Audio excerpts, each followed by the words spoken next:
오늘 우리가 살펴볼 내용은 화폐의 시간 가치입니다. 네, 우리가 지난 실습에서 약간 맛을 봤는데 맛보기를 했는데 그 파이썬 코드를 이용을 해서 어떤 재무 금융 상황에 필요한 계산을 수행하는 함수를 만들었습니다. 이제 몇 가지를 만들어 보았는데 이제 우리는 이제 그 내용을 조금 더 발전을 시켜서 조금 더 복잡한 계산을 이 파이썬을 통해서 수행을 할 수 있도록 다음 시간에는 할 겁니다. 그 전에 앞서서 오늘은 이제 우리가 재무 관리 때 이제 배웠던 요 화폐의 시간 가치 내용을 되새겨 보면서 요 내용을 토대로 우리가 다음 시간에 실습을 진행을 하도록 하겠습니다. 자, 일단 화폐의 시간 가치에 대해서 여러분들이 익히 이제 알고 계시겠지만 그 돈의 가치는 그 돈을 가지고 있는 시간이 지금이냐, 10년 전이냐, 5년 후냐, 20년 후냐 이렇게 시간에 따라서 바뀌게 됩니다. 그리고 일반적으로 우리가 동의하는 것은 뭐냐면 이왕이면 돈을 내가 현금을 지금 가지고 있는 것이 미래에 가지고 있는 것보다 훨씬 더 좋다라는 겁니다. 그래서 현재의 화폐의 가치가 미래의 화폐의 가치보다 크다라고 얘기를 할 수 있습니다. 이러한 화폐의 시간 가치를 고려하지 않으면 이제 우리는 이제 정확한 이 투자한 그 기업의 투자안에 대해서 평가하거나 아니면 나의 자산의 운용에 대해서 평가를 할 수 있는 그런 것이 불가능합니다. 왜냐하면 모든 것은 시간의 흐름에 따라서 발생하기 때문에. 그러면은 이러한 화폐의 시간 가치가 발생하는 이유는 뭐냐?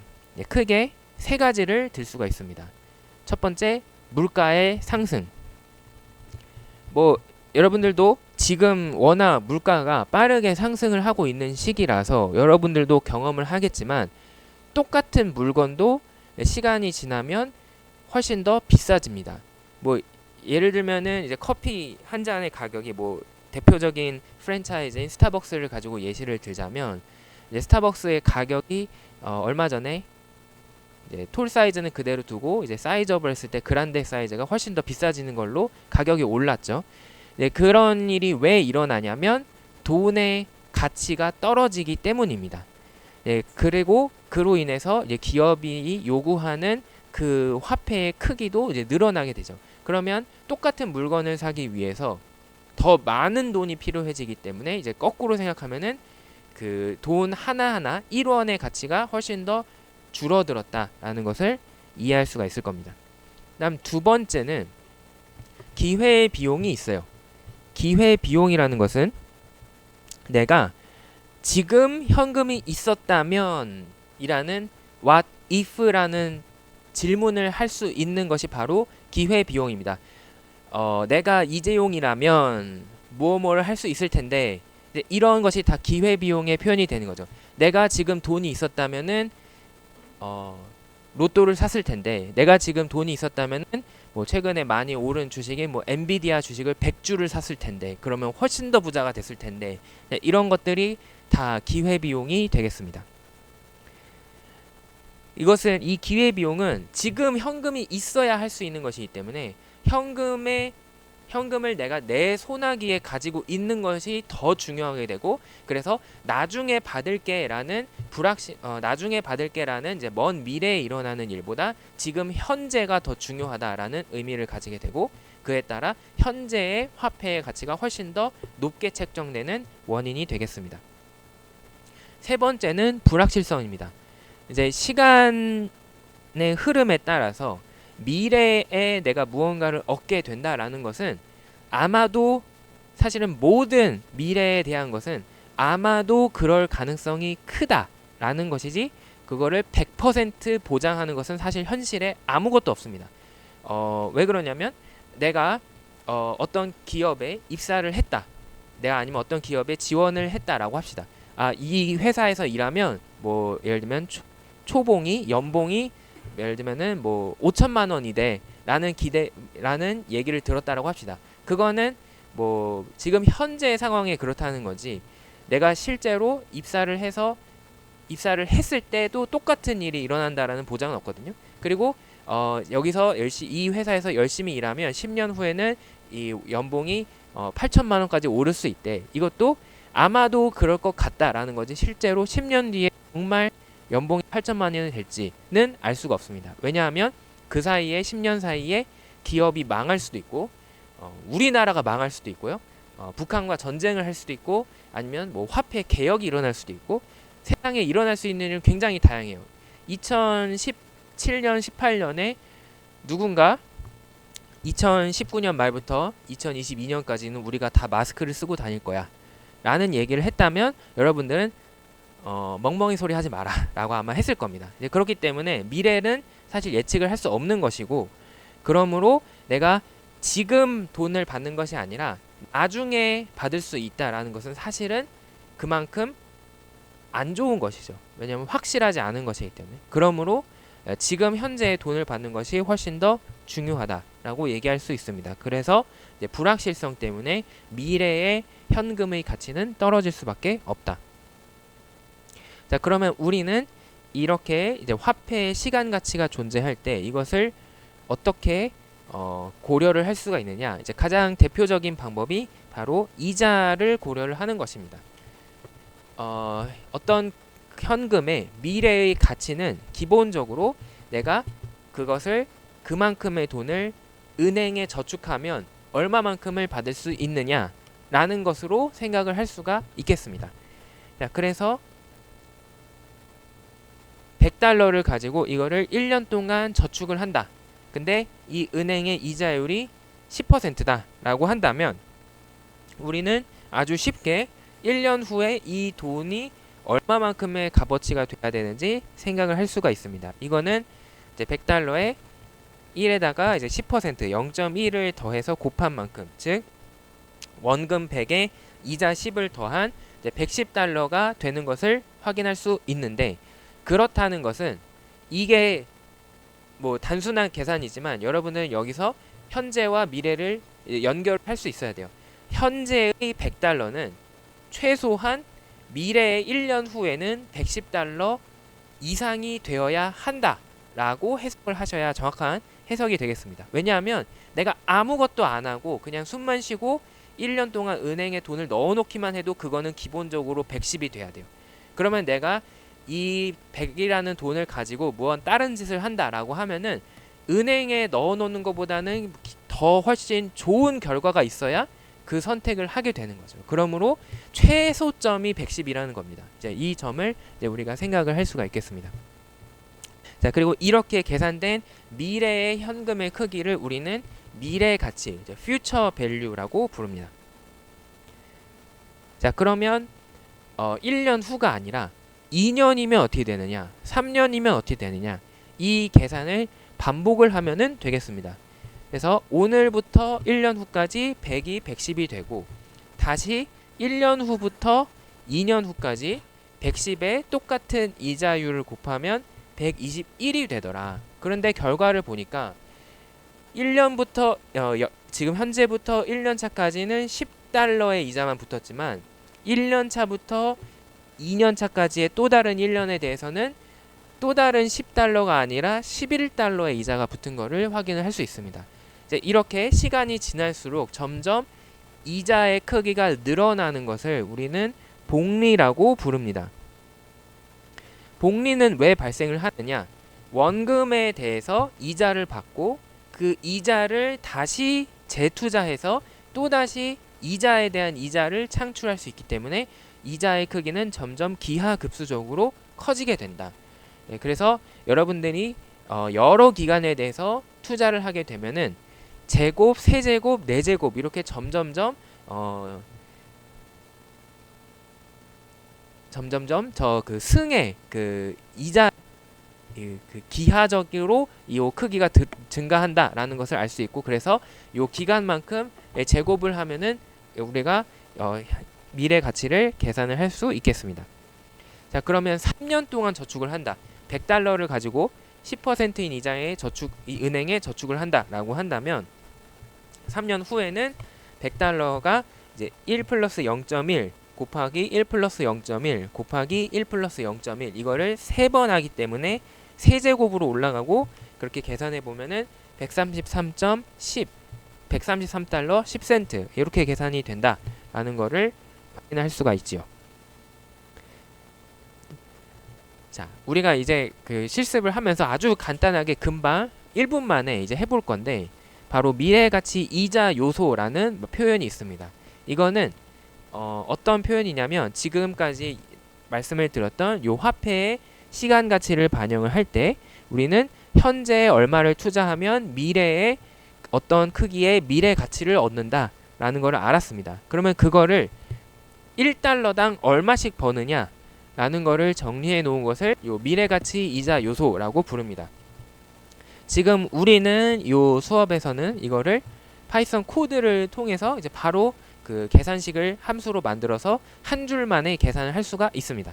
하지만 과거에 컴퓨터가 발전하지 않았던 시대에는 이거를 매번 사람들이 자기 머리나 이제 손으로 계산을 했어야 될 거예요. 이 과정이 굉장히 귀찮은 작업이기 때문에 아예 표를 만들어 놓은 거죠. 그래서 그 대표적으로 이런 경우에 많이 쓰였는데 그 대출을 받으러 가면은 이제 이자율을 그 협의를 하고 얼마를 빌릴 건지 협의를 하면은 그 대출을 해주는 그 은행이나 아니면 대출을 해주는 그 돈 많은 사람이 흔히 말하는 쩐주가 자기 장부에서 요 미래의 가치 이자 요소 표를 쫙 꺼내서는 이제 요 이쪽으로는 요 몇 칸, 아래쪽으로는 몇 칸, 요 계산을 해서 그 값을 찾아서 그러면은 당신은 얼마 뒤에 나한테 이만큼의 돈을 갚아야 된다. 이거를 계산을 해주고 이제 적어주고 이렇게 했습니다. 근데 이 표가 자체가 어렵진 않아요. 요 그냥 아래로 내려갈수록 1년이냐, 2년이냐, 3년이냐, 4년이냐 이런 기간을 표현한 거고 요 오른쪽은 이제 우리가 그냥 편의상 5% 기준을 했지만 이제 실제 표는 뭐 점 몇 %까지 있는 거죠. 그래서 1%냐, 2%냐, 3%냐, 4%냐, 5%냐 요 이자율을 따로따로 제시를 한 겁니다. 그리고 그 기간에 대해서 5%로 2년이면은 1.1025다. 이제 이런 수치들을 이제 다 제시를 해준 거죠. 이제 물론 요 표는 이제는 큰 의미가 없습니다. 이제 왜냐하면 우리는 이거를 컴퓨터를 활용을 해서 쉽게 계산을 할 수 있기 때문에. 자, 지금까지는 현재에서 미래로 갔습니다. 이제 그러면은 거꾸로 미래에서 현재로 오면 어떻게 될까? 이거는 수학에서 생각하는 이제 역으로 문제를 생각을 하는 거죠. 그래서 1년 후에 내가 110달러가 생기기 위해서는 지금 현재에 얼마가 있어야 되느냐 이렇게 역으로 문제를 생각해 보는 상황이 되겠습니다. 자, 그러면 현재에서 미래로 갈 때 이자율을 고려를 해서 곱해 주었으니까 이거를 거꾸로 하면은 나누어 주면 우리가 현재에 얼마가 있는지를 쉽게 알 수가 있겠죠. 이제 이 과정을 우리는 할인이라고 부릅니다. 왜 할인이냐? 계산을 해 보니까 미래의 110이라는 금액이 현재의 100으로 줄어들었어요. 대체로 미래의 돈의 가치가 더 떨어지기 때문에 미래에 더 큰 금액이 있어야 현재의 어떤 적정한 금액이 될 수가 있습니다. 바꿔서 말하면 미래의 요 미래 가치의 크기보다 현재의 요 현재 가치의 크기가 더 작게 나타날 수밖에 없다. 그래서 돈의 크기가 줄어들었네. 그러면은 깎아줬구나 라고 이제 생각을 하고 이제 그거를 직관적으로 할인이라고 부르기로 한 겁니다. 그리고 이 할인의 과정을 통해서 현재의 가치를 구한 현금의 지금 즉시의 크기는 우리가 현재의 가치라고 부르게 되겠습니다. 자, 그러면 아주 여러분들이 쉽게 연계를 할 수가 있겠죠. 여러 기간에 대해서는 복리가 붙어서 제곱, 세제곱 이렇게 거듭 제곱으로 곱해 주었으니까 그러면 여러 기간에 대해서 현재 가치를 구하려면 거듭 제곱으로 나눠주면 될 것이다. 그래서 예로 연 이자율이 10%이고 2년 동안 투자를 했더니 120일이 발생을 했다. 그렇다면 이 120일에 2년 후에 120일에 지금 즉시 현재의 가치는 얼마냐? 이거를 계산하면 요 121을 1 플러스 0.1, 이 10%니까 0.1에 2년이니까 제곱으로 나누어 주어서 100이라는 크기가 나오게 된다라는 것을 알 수가 있습니다. 자, 이 계산 또한 손으로 하기에는 복잡하기 때문에 그것을 표로 정리해 놓은 것을 이제 현재 가치 이자 요소, 이제 Present Value Interest Factor (PVIF라고) 부릅니다. 그래서 이거는 이제 미래 가치 이자 요소의 역수가 되겠죠. 그래서 3년 동안 10%로 저축을 하는 상황인 경우에 그것의 현재 가치는 0.7513이다. 그러니까 대략 0.7513을 저축하면 3년 후에 1달러를 얻을 수 있다라는 그런 계산 결과를 이 표에서 확인할 수 있습니다. 자, 지금까지는 아주 기초적인 현재 가치와 미래 가치, 화폐의 시간 가치에 대해서 이제 다시 한번 확인을 하였습니다. 자, 그러면 이제 이것들을 활용을 해서 이제 우리가 계산을 하는 것 중에 좀 특수한 상황들이 있죠. 그래서 그것들을 정리해 놓은 것들을 우리는 흔히 연금 공식이라고 부릅니다. 그 중에서 가장 첫 번째가 뭐냐면 연금의 형태인데, 이제 요 연금은 이제 우리가 사회적인 의미로 쓰는 연금은 내가 은퇴 후에 받는 돈, 미리 일할 때 좀 미리 넣어놨다가 은퇴할 때 받는 것을 우리가 연금이라고 하지만, 이제 이 재무에서 이제 요 공학적인 의미로서 사용하는 요 연금은 어떠한 일련의 현금 흐름을 의미를 합니다. 어떤 현금 흐름이냐? 여러 기간이 있는데 그 기간 동안 매번 동일한 금액을 받는다라는 의미를 가지고 있습니다. 이제 그것의 현재 가치의 계산식은 이렇게 나오는데, 이거를 따지기 전에 우리가 조금 더 일반적으로 생각을 조금 더 이 앞에 연금 공식을 도출하게 되는 그 과정으로서 영구 연금을 생각을 해보도록 하겠습니다. 요 영구 연금, perpetuity라는 것은 앞에 연금처럼 매 기간마다 일정한 금액을 받는데, 이제 보통 현실에서의 연금도 마찬가지지만 보통 그냥 연금은 정해진 기간이 있죠. 앞으로 20년 동안 받는다. 아니면 뭐 흔한 사회적인 형태의 연금으로는 내가 죽을 때까지 딱 받는다. 가 정해져 있어요. 그러니까 이게 뭐 100년 후, 200년 후까지 받는 게 아니죠. 하지만 이론상으로는 영원히 받을 수도 있겠죠. 그런 경우도 있을 수 있을 거예요. 그거를 상상해 놓은 것을 우리가 영구연금이라고 부릅니다. 그림으로 그리면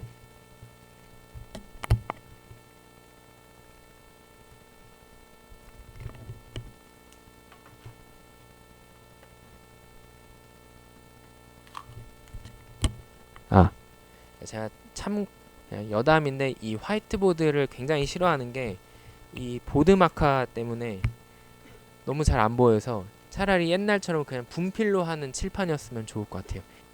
어쨌든 자, 여기 1년 후에 100달러를 받고, 2년 후에 100달러를 받고, 3년 후에 100달러를 받고, 4년 후에 100달러를 받고, 이거를 무한히 5년 후에도 6년 후에도 7년 후에도 8년 후에도 이렇게 무한히 받는 것을 우리는 영구연금이라고 부를 수 있습니다.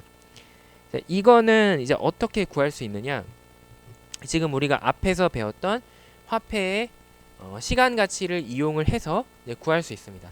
이 연금으로 받는 이 현금 흐름들의 총액은 나에게 어떠한 가치를 가질 수 있느냐? 이 첫 번째 현금을 현재 가치로 계산하고, 두 번째를 현재 가치로 계산하고, 세 번째를 현재 가치로 계산하고, 네 번째도 현재 가치로 계산하고, 이렇게 모든 것을 현재 가치로 계산해서 합산하면 우리가 이 영구연금의 현재 가치를 계산할 수 있을 것이다. 그러면 첫 번째 기간이니까 한 번 나눠주면 된다. 그래서 이자율을 적용을 해서 한 번 나눠주고, 두 번째 두 번째 현금 흐름은 두 기간 후에 발생하니까 제곱으로 나눠주고, 그 다음에는 세 제곱이 있을 거고, 네 제곱이 있을 거고, 다섯 제곱이 있을 거고, 이렇게 가는 거죠. 자, 근데 이 전체의 크기는 뭐냐? 이거는 이제 수학적으로 보면은 이제 무한 등비급수예요. 왜냐하면 이제 요 앞에 있는 최초의 요 값에다가 계속 요 다음 항은 1 플러스 r분의 1이 곱해지고, 그 다음 항은 거기에 또 1 플러스 r이 곱해지고, 그 다음 항은 거기에 또 1 플러스 r이 곱해지고, 이렇게 되기 때문에 우리가 수학적인 패턴을 찾을 수 있어서 이거를 쉽게 정리를 할 수 있습니다. 뭐 직관적으로 정리하면 이렇게 할 수 있어요. 이 전체를 펄페추이니까 P라고 하자. 그러면은 쓰자면 P는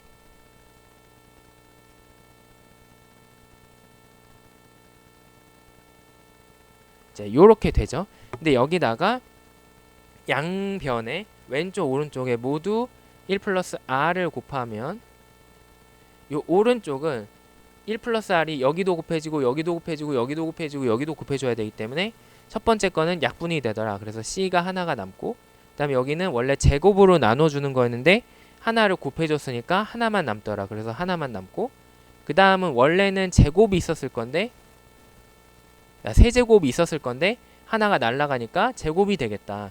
요렇게 또 무한히 가겠죠. 근데 이렇게 쓰고 보니까 이 부분이 정확하게 요 앞에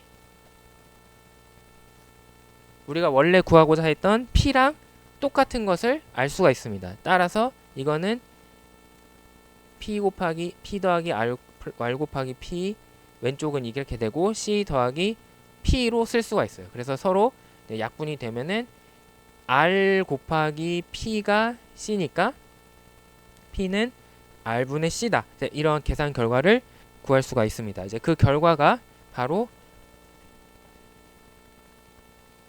여기 있는 요 영구연금의 현재 가치가 되는 거죠. 그래서 이자율로 그 매 기간 받는 금액을 나누어 주면 우리가 요 영구연금의 현재 가치를 구할 수 있다.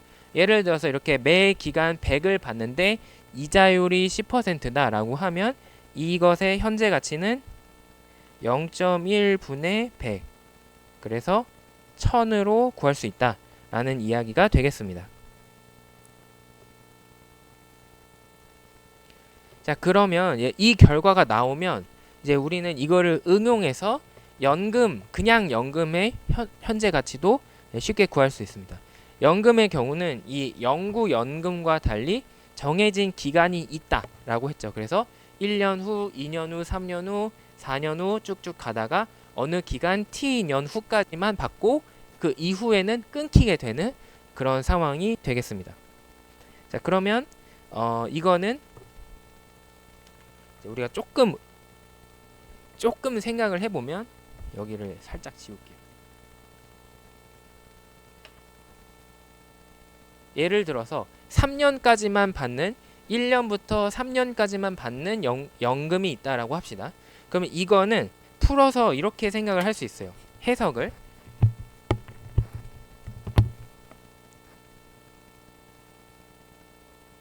첫 번째, 무한히 받는 연구 1년 차부터 무한히 받는 연구연금을 하나를 생각을 합니다.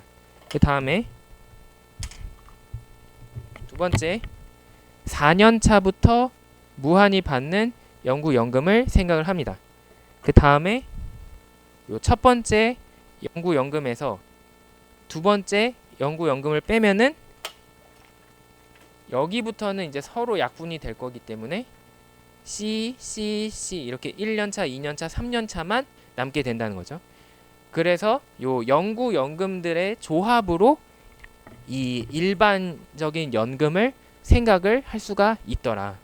이제 그 결과를 좀 생략을 하자면 첫 번째 이게 바로 그 설명이 되는데, 첫 번째 연구연금 펄페추이니까 P, 그리고 요거는 두 번째 연구연금인데 이 두 번째 연구연금은 지금부터 시작하는 게 아니라 시간이 지난 후부터 시작을 하기 때문에 그 연구연금을 다시 한번 현재 가치로 할인을 해주어야 되겠습니다.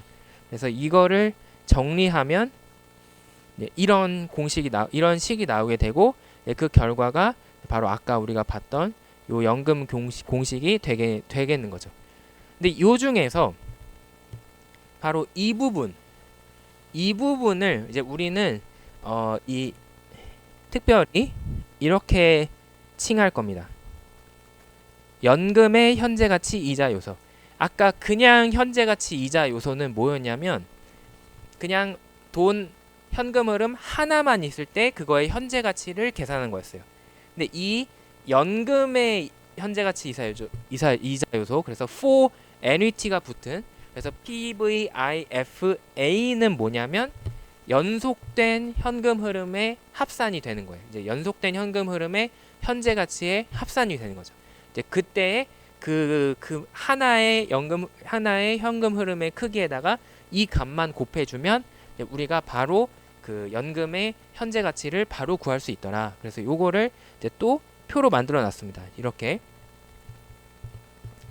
이제 아까 그냥 현재 가치 이자 요소랑 다른 점은 뭐냐면 아까는 하나만 있었기 때문에 여기 있는 값들이 무조건 1보다 작아요. 하지만 이제 이 경우에는 연금이니까 기간이 2개라는 것은 2번 현금을 받는다는 거고 기간이 3이라는 것은 3번 받는다. 4라는 것은 4번 받는다라는 뜻이기 때문에 그 크기가 1보다 커지는 것을 확인할 수 있습니다. 물론 3번 받는다고 해서 3이 되지는 않아요. 왜냐하면 지금 받는 것이 아니라 미래에 받기 때문에 그래서 할인이 들어가게 됩니다. 이제 이 결과들도 이제 우리가 한번 그 파이썬으로 이제 함수로 만들어 보는 실습을 진행해 보도록 하겠습니다. 아주 쉬워요. 사실 이 공식만 알고 있다면은 이거를 계산식으로 집어넣어서 한 줄 코드면은 완성을 할 수 있습니다. 자, 요 연금 공식이 또 자주 사용이 되는 중에 하나가 바로 요 대출에서 상환 스케줄을 결정을 하는 과정에서 또 사용이 많이 됩니다. 그래서 한번 소개를 해드리자면 보통 기본적으로 대출을 하면 가장 원초적인 형태는 뭐냐면 돈을 빌리면 3년 동안 빌린다. 그러면 3년 동안 돈을 빌려서 그 돈을 쓰다가 3년 후에 원래 빌린 원금과 이자를 한꺼번에 갚으면 됩니다. 이게 가장 기본적인 형태의 대출이 되겠어요. 근데 이 경우는 문제가 뭐냐면 빌리는 사람 입장에서 한 번에 큰 목돈을 갚아야 되기 때문에 돈을 못 갚을 가능성이 있습니다.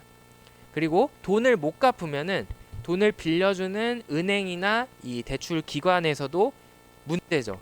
그렇기 때문에 이거를 현실적으로 생각을 해서 마치 신용카드를 썼을 때 할부로 갚는 것처럼 매 기간 동안 균일하게 나누어서 갚게 할 수가 있는데 이제 바로 그런 의미에서 균일하게 나누었다 해서 이제 균등 갚는다 해서 상환 이거를 원금과 이자를 합쳐서 균일하게 나누어서 갚아라.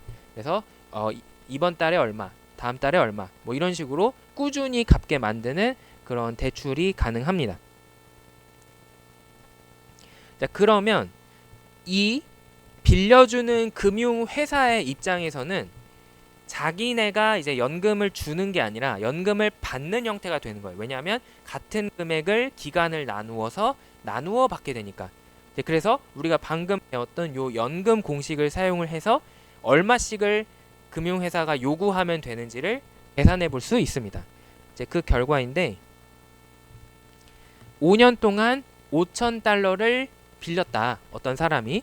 그리고 그때 이자율이 9%다. 라고 한다면 이제 아까는 요 얼마를 받으면 여기 요 그 연금의 현재가치 이자 요소를 곱해서 총액이 현재가치가 얼마냐를 계산했지만 이제 역으로 금융회사의 입장에서는 거꾸로 되는 것이기 때문에 역으로 계산하면 되겠습니다. 그래서 총액이 5,000달러가 되게 하는 요 각각 개별 현금 흐름의 크기는 얼마냐를 거꾸로 구하는 거죠. 그래서 이자율은 9%니까 R 자리에 9를 넣고 기간이 5년이니까 이제 5제곱을 집어넣고 계산을 해보면 이제 요게 1285가 되는데 그러면 이거의 의미는 뭐냐면 지금 9%가 돼 있고 매년 동안 5년 동안 최초에 5천만 원, 5천 달러를 빌렸다면 그거를 이제 갚을 때는 1285, 1285, 1285, 1285, 1285로 이렇게 하나, 둘, 셋, 넷, 다섯을 나누어서 갚으면 이게 이자율 9%에 해당이 되는 금액이다라는 뜻이 되는 겁니다. 그래서 요거를 좀 간단하게 제가 빠르게 설명을 드리자면, 자, 최초에 1년 차에 1285를 이 사람이 갚으면 원래 5,000달러의 9% 이자니까 1년 동안 발생한 이자가 450이에요. 근데 이 사람은 1285를 갚았기 때문에 약 800달러를 더 갚은 셈이 되는 거죠.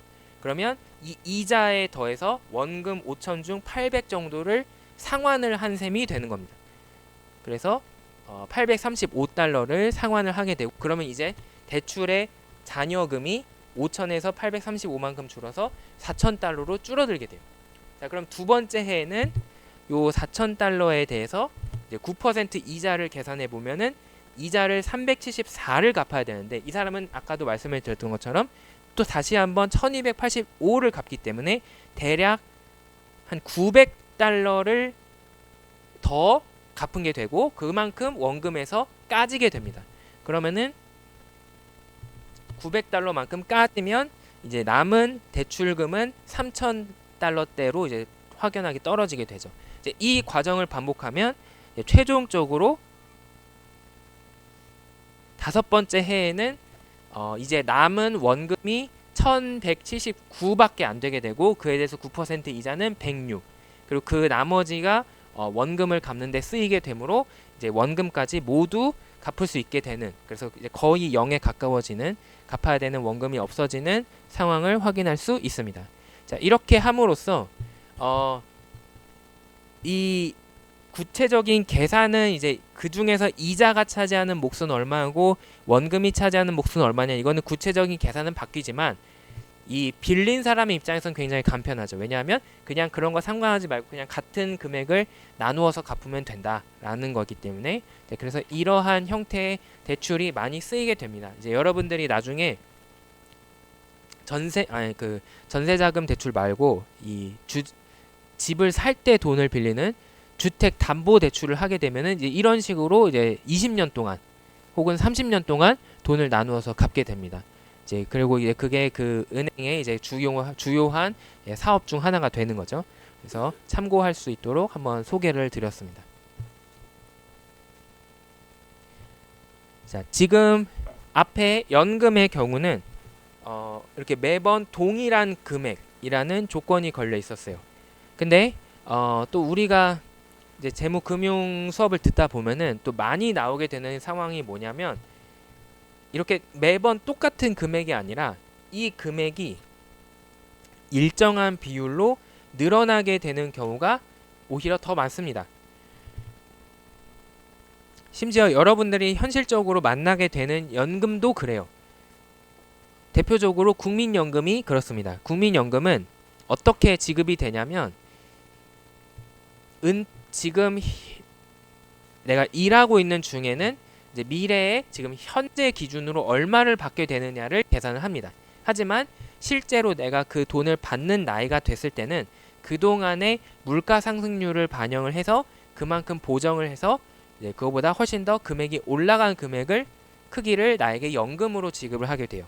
그러니까는 물가 상승률이나 어떤 뭐 성장률 같은 걸 고려해서 금액의 크기가 점점 시간이 갈수록 늘어난다라는 의미를 가지고 있는 거죠.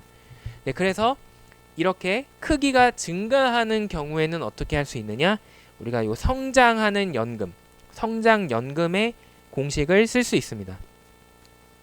자, 그러면 이게 어떤 경우가 되냐면, 이제 여기에는 이제 요 퍼센테이지가 두 개가 필요하게 되죠. 첫 번째,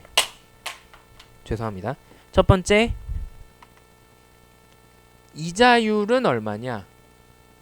그 다음에 성장률은 연금의 성장률은 얼마냐? 이 두 가지 숫자가 필요하게 됩니다. 예를 들어서 이자율이 10%다. 그리고 성장률이 5%다. 이제 이런 상황을 생각을 해 봅시다. 자, 이러면 최초에 100을 받는 연금이 있다. 그러면은 이 다음번에 받는 돈은 똑같이 100이 아니라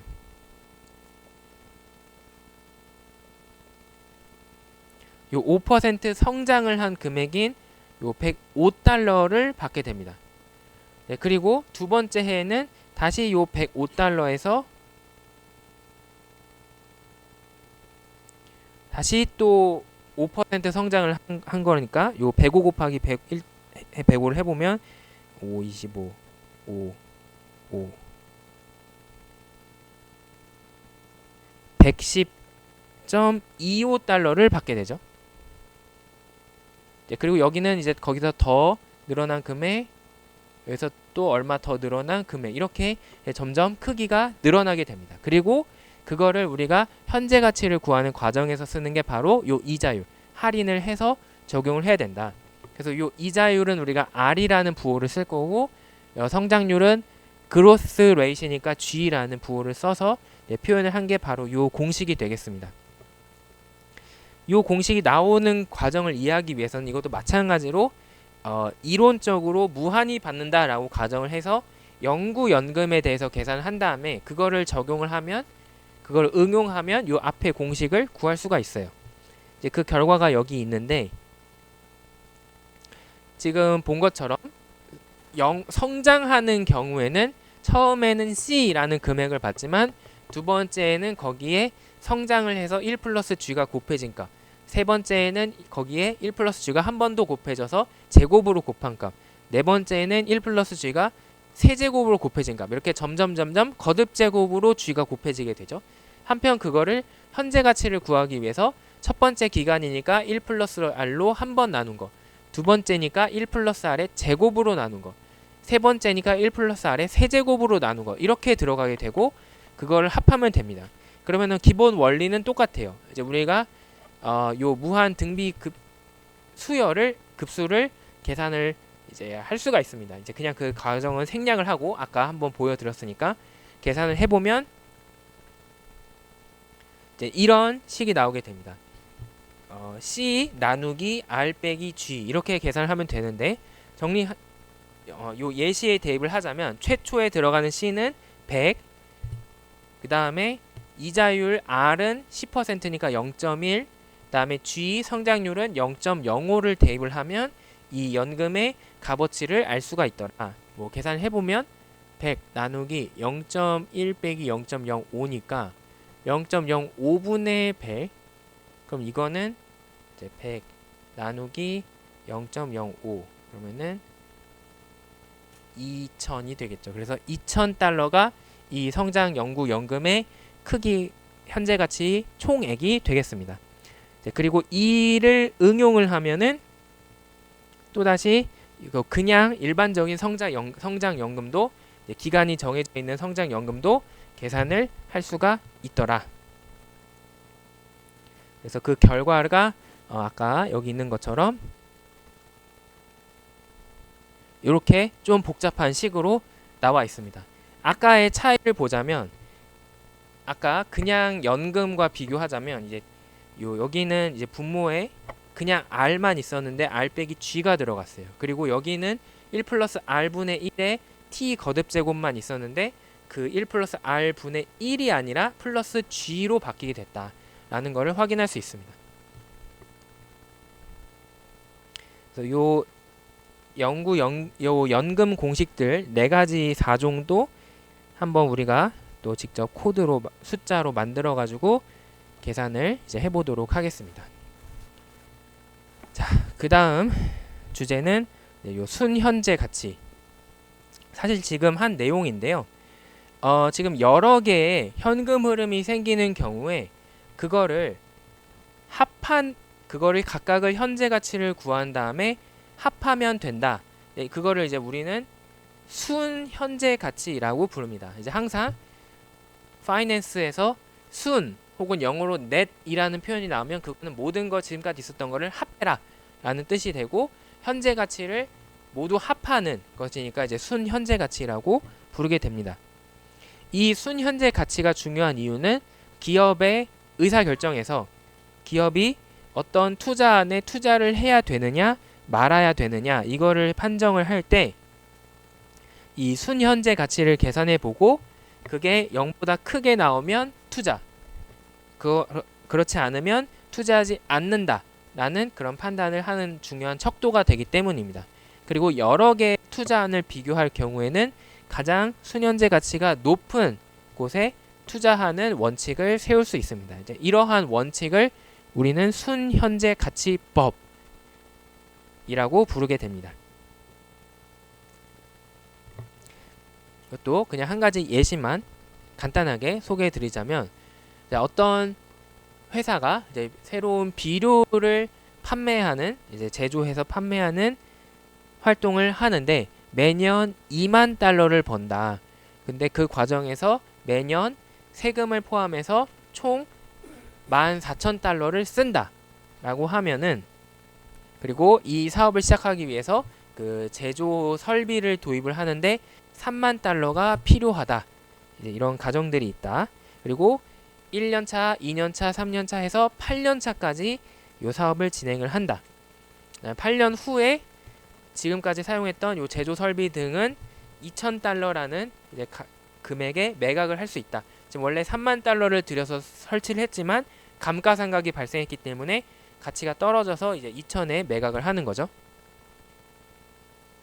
그리고 이 기업의 이자에서 생각하는 최소한의 이자율, 즉 이거를 이제 우리가 할인을 할 때 쓰니까 할인율이라는 표현을 쓸 겁니다. 할인율이 15%다라고 한다면 이제 그거를 도식으로 나타내면은 이렇게 될 거예요.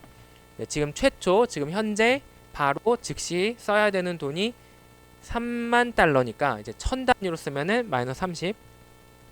그다음에 1년 차부터 8년 차까지 매년 2만 달러, 그러니까 20씩 이익이 창출되고 그 중에서 14만큼은 쓰게 된다. 그러면 6씩 남게 된다. 근데 마지막 해에는 2,000달러, 즉 2만큼의 플러스가 있다. 이거를 이제 우리가 여기 뭐라고 했냐면 셀비지라고 부르는데, 이거는 마지막에 남은 그 잔여 가치를 뜻하는 거예요. 그러니까 우리가 쓰고 남은 재고를 이제 그 고철상에 팔아서라도 최소한 확보할 수 있는 금액을 요 셀비지 밸류라고 부르게 됩니다. 그러면 매 기간에 각각 나타나는 현금 흐름은 지금은 즉시 마이너스 30, 1년 차부터 7년 차까지는 동일하게 6, 근데 마지막 8년 차는 요 매각하는 요 비용까지 합쳐서 8로 나타나게 되는 거죠. 그럼 요거를 각각을 현재 가치를 구하고 더하면 되겠습니다. 순현재 가치는 마이너스 33만, 그다음에 플러스 6천, 6천, 6천 가는데 1년 차는 15%로 한번 나눠주고, 2년 차는 제곱, 3년 차는 세제곱, 4년 차 4제곱, 7년 차 7제곱까지 나눠주고, 마지막 8년 차는 6천이 아니라 8천, 그리고 그것을 1 플러스 0.2로 15%의 8거듭제곱으로 나눠주면 될 거다. 네, 이거를 우리가 여러 번 계산기를 두들겨서 계산을 하면 순현재 가치가 마이너스 2422로 나오게 되고, 음수기 때문에 이 투자는 가치가 충분하지 않다. 그래서 투자하면 안 된다라는 그런 결론을 얻을 수 있습니다. 자, 우리는 이제 이 순현재 가치도 이제 우리가 다양한 요 현금 흐름이 발생하는 것에 대해서 코드를 통해서 파이썬으로 요 계산을 해주는 그런 프로그램을 한번 작성해 보도록 할 겁니다. 이제 마지막 주제가 내부 수익률인데, 이 순현재 가치법을 우리가 교과서에서 가장 기준이 되는 표준적인 투자안의 평가 방법으로 배웁니다. 하지만 요 순현재 가치법에는 약간의 현실적인 어려움이 있어요. 뭐가 있냐면, 첫 번째, 반드시 우리가 사용할 할인율을 먼저 결정을 하고 그에 맞추어서 계산을 해야 됩니다. 근데 이게 말로는 쉬운데 현실에서 해보려고 하면은 우리가 몇 퍼센트로 할 거냐에 따라서 사실 드라마틱하게 다른 결과가 나오게 되거든요. 그러니까 이거를 15%로 하느냐, 10%로 하느냐, 5%로 하느냐에 따라서 결과가 확확 바뀌어요. 투자를 해야 된다고 했다가 말아야 된다 했다고 합니다. 그리고 이거를 판정하는 것도 약간의 논리예요. 그런데 이제 논리적으로 결정이 된다는 것의 반대 요소는 뭐냐면 주관적인 요소가 개입이 될 수 있다라는 겁니다. 그러니까 문제가 뭐냐면 이거를 평가하는 사람의 의도에 따라서 이거를 높일 수도 있고 낮출 수도 있어요. 그러면은 결과가 내 의도대에 따라서 바뀔 수가 있어요. 투자하지 말아야 되는 것을 해야 된다고 할 수가 있고, 거꾸로 하지 말아야 되는 것을 해야 된다고 할 수가 있습니다. 근데 이 숫자를 어떻게 결정하느냐가 상당히 논란이 있을 수가 있습니다. 이제 그렇기 때문에 이 숫자를 어떻게 결정을 할 것이냐가 좀 명확하지 않다라는 문제점이 있고, 그 다음에 두 번째는 결과의 해석인데, 결과로 이 투자안의 가치는 마이너스 2,400이다 라고 했을 때 이것을 우리가 직관적으로 이해하기가 어렵습니다. 그러면 마이너스 2,400이면은 뭐 일단 음수니까 안 좋은 거는 알겠다 할 수 있어요. 근데 예를 들면 이런 경우인데, 어떤 투자안의 가치가 양수이긴 한데 어떤 투자안의 수년제 가치를 계산해 봤더니 뭐 1,200달러다 뭐 이렇게 나왔으면은, 그러면 이게 우리 기업의 현재 상황에서 볼 때 아주 좋은 거야, 아니면은 그저 그런 거야? 이거를 이제 위에 상사가 물어보면은 대답하기가 굉장히 곤란해요. 왜 그러냐면 인간은 수학을 인지하는 데 있어서 한계가 있기 때문에 그거를 해석을 하기가 굉장히 어렵습니다. 이제 예를 들면 이런 건데, 어떤 집의 크기가 68제곱미터다 라고 했을 때, 그게 물론 그거를 익숙한 사람은 그러면 이 크기가 뭐 2인이 살기에 적당하다, 뭐 아니면 뭐 혼자 살아야 된다, 뭐 3명이 살기에는 뭐 부족하다, 이런 거를 판단할 수 있지만 딱 들었을 때 와닿지가 않습니다.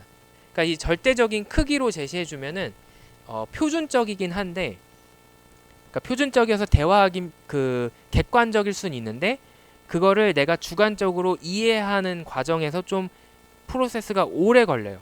근데 사람들은 반면에 비율로서 얘기하면은 굉장히 쉽게 이해를 할 수 있습니다. 예를 들면은 지금 미국 주식 S&P 500 인덱스에 투자하면 연 수익률, 기대 수익률이 20%입니다. 라고 하면은 조금 더 이 투자가 좋은 투자다라는 것을 쉽게 이해할 수 있습니다. 그러면은 내가 100을 넣으면 20원을 벌고 10,000원을 넣으면 2,000원을 번다는 의미구나, 이렇게 생각을 하기 때문에 요 비율로 주어지면은 사람들이 조금 더 쉽게 인식을 할 수가 있는 거죠. 그거는 기업의 의사결정을 하는 사장님, 회장님도 마찬가지예요. 그렇기 때문에 요 그냥 크기의 절대적인 크기를 나타낸 요 수년제 가치를 쉽게 이해하지 못하는 문제가 있을 수 있습니다. 이제 이러한 문제 때문에 나오게 되는 것이 바로 수익률로 결과를 표시할 수는 없느냐, 그래서 요 내부 수익률의 개념이 나오게 됩니다. 자, 어떤 사람이 최소한 이제 생각하는 할인율이 15%다 라고 합시다. 근데 100을 투자를 하고 1년 뒤에 110을 얻는다.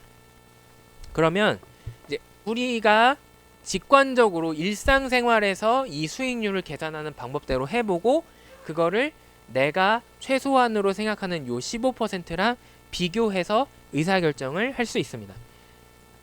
100을 넣어서 110이 됐기 때문에 이익이 10이고, 그러면 내가 투자한 원금인 100 대비 10%의 이익이 발생하는 사업이다 라는 수익률을 계산할 수 있어요.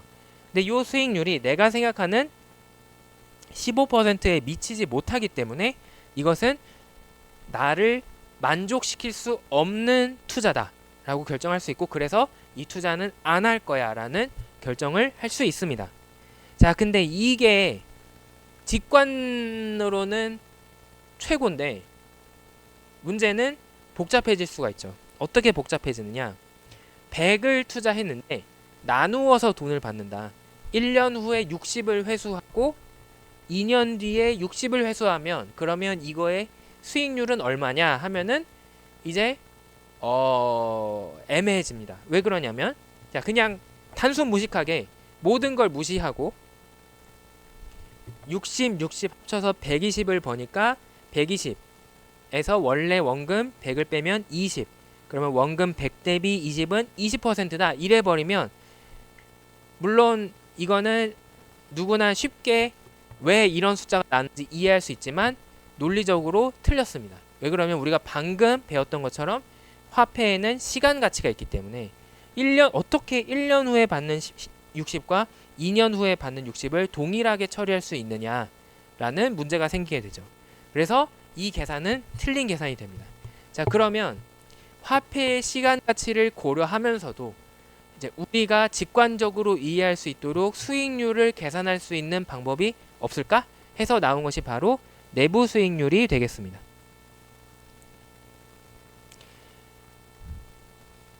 자, 어떤 사람의 수익률이 내가 그 요구하는 그 최소한의 수익률, 즉 이 사람의 할인율이 R이라는 숫자다라고 합시다. 자, 그러면 아까 최초의 예시는 순현재 가치를 이렇게 계산하게 됩니다. 마이너스 100 플러스 1년 후에 110이니까 110, 이건 1년 후니까 1 플러스 R로 한번 나눠주자. 그리고 이거를 합산하면 이거를 우리는 이 투자안의 순현재 가치라고 부르자라고 이미 얘기를 했습니다. 그래서 여기서 만약에 요구 수익률이 10%면 여기에 0.1이 들어가는 거고 요구 수익률이 15%면 여기에 0.15, 요구 수익률이 20%면 0.2가 들어가게 되는 거죠. 자, 근데 이때 그냥 한번 이상한 짓 해보자 하면서 여기에 요 순현재 가치 이꼴 0이라고 해서 방정식을 만들어주면 희한한 일이 일어납니다. 마이너스 100 플러스 110 나누기 1 플러스 R은 그냥 묻지도 따지지 말고 그냥 0이라고 해버리면 이제 요거를 넘기면 1 플러스 R분의 110은 100이 되고요. 그럼 요거를 곱해주면은 110은 100 곱하기 1 플러스 R이니까 요 110은 100 더하기 100 곱하기 R 그러면 요 좌우를 대칭을 시키면 바꾸면 100 곱하기 R은 110에서 100을 뺀 10 R은 0.1 즉 10%라는 숫자가 나오게 됩니다. 계산을 하고 보니까 우연의 일치일지는 모르겠지만 아까 최초 예시에서 생각했던 일반적으로 우리가 생각할 수 있는 수익률의 숫자인 10%가 나왔더라. 그리고 이러한 예시를 여러 번 해봐도 항상 그 우리가 생각하는 수익률의 개념에 부합하는 값이 나오게 됩니다. 그래서 여기서 착안을 하게 된 것이 뭐냐? 수익률은 순현재 가치를 0으로 만드는 값이다 라고 우리가 생각을 하기로 한 거죠. 자, 그래서 계산된 것이 바로 내부 수익률입니다. 요것은 수익률이에요. 근데 내부라는 말이 왜 붙냐면 다른 거 상관하지 말고 그냥 이 투자 안에서 발생하는 현금 흐름만 따져서 나오는 수익률이다 라는 뜻입니다. 투자안 내부적으로 결정할 수 있는 수익률이다. 그래서 internal이라는 말을 붙여서 internal rate of return, 내부 수익률이라고 하고 이제 우리가 줄여서 보통 IRR이라고 보통 많이 부르게 됩니다. 이것은 그 투자안의 순현재 가치식에 대해서 우리 기업 혹은 이 사람의 할인율을 모르는 미지수 R이라고 했을 때 순현재 가치를 쭉 쓰고 그것을 0으로 하는 값을 찾으면 그게 바로 내부 수익률이 된다라는 거죠. 그러면 내부 수익률은 이제 수익률이니까 수익률이 높으면 하고 수익률이 낮으면 안 하면 된다라는 아주 직관적인 의사결정 방법이 탄생할 수 있는 것입니다. 자, 그럼 아까 우리가 곤혹스러웠던 요 문제를 우리가 내부 수익률을 구할 수 있습니다. 처음에 100 쓰고 1년 후에 60, 2년 후에 60을 벌면 모르는 척 어떤 미지수를 할인율로 정해놓고 뭐 저는 IRR이라고 했지만 그냥 뭐 R이라고 해도 상관이 없어요. 뭐든지 그냥 미지수를 정해놓고 방정식을 세우면 됩니다. 자, 이거를 그냥 수년제 가치를 쓰면 현재 마이너스 100, 1년차 60, 2년차 60, 1년차는 한 번 나누고 2년차는 제곱으로 나누고 근데 이게 0이다 라고 하고 요 방정식 문제를 풀면 되죠.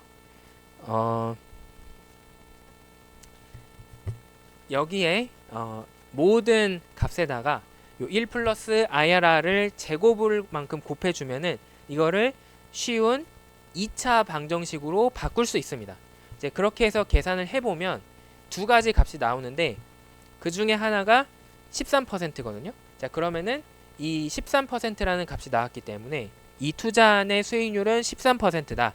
그러면 우리가 요구하는 수익률이 10%라면 13%는 그거보다 높은 값이니까 우리의 최소 기준을 충족을 한다. 따라서 이 투자안에 투자하면 되겠다라고 결정하면 되고 반면에 우리의 최소 기준이 15%다라고 한다면 13%라는 수익률은 그 기준을 허들을 넘지 못했기 때문에 하지 않겠다라고 하면 되는 거죠.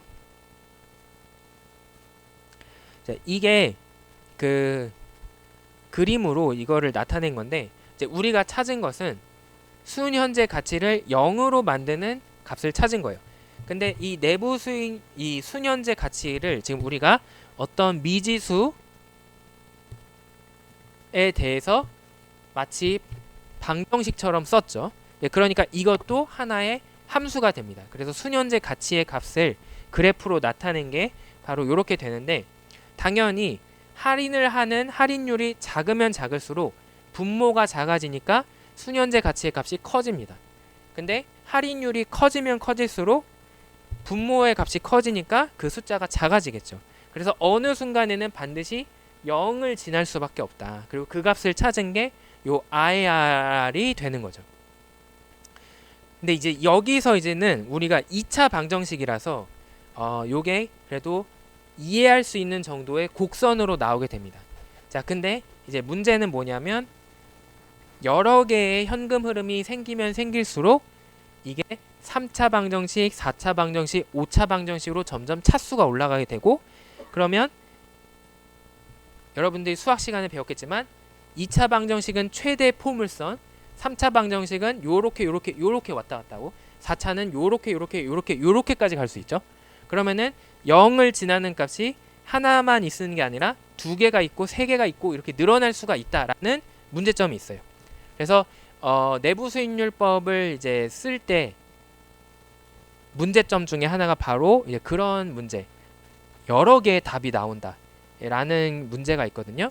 그래서 우리는 이제 다음번 실습을 할 때 이 순현재 가치와 요 내부 수익률을 요 그래프로 한번 같이 그려보는 것도 같이 좀 해볼 겁니다. 이제 그러면서 여러분들이 파이썬을 이용해서 이제 그래프 그리는 방법도 겸사겸사 배우도록 한번 해보도록 하겠습니다.